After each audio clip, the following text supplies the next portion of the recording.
Let's make some caldo de res. It's Mexican beef stew. Delicious and perfect for this weather. Perfect for Come on, this let me weather? show you all the ingredients and how I made it. So this is what I'm using for my soup. It's a fresh beef shank, and this is about 2.5 pounds.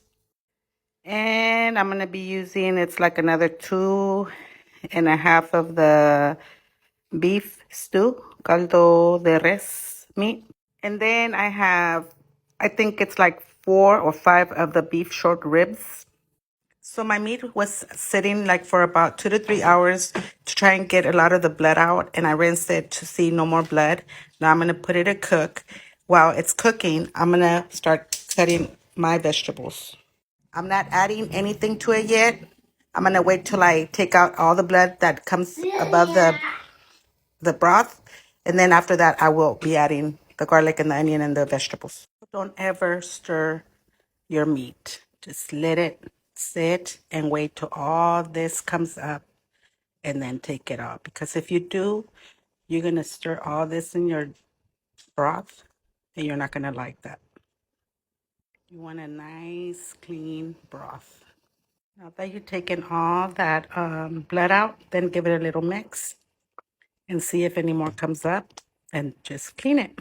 So I let my meat continue to cook for another 30 minutes. Now I'm adding the onion and the garlic, salt to taste, and some pepper. So we're going to be adding the carrot and the celery. This is 3 large carrots. Make sure you cut them evenly so they can all cook at the same time. I have 6 pieces of corn that I'm going to be adding to it too, and green beans. So after 15 minutes of adding my carrots and green beans, I'm going to add my potatoes. And I'm going to be adding the zucchini as well. So I added my cabbage. And I did add some cumin and some bay leaves. 2 or 3 is good. So go ahead and taste. If you need to add more salt, this is the perfect moment for you to do that. So my meat is nice and tender. All of my vegetables are fully cooked. Now we're going to add the cilantro. I always add it at the end.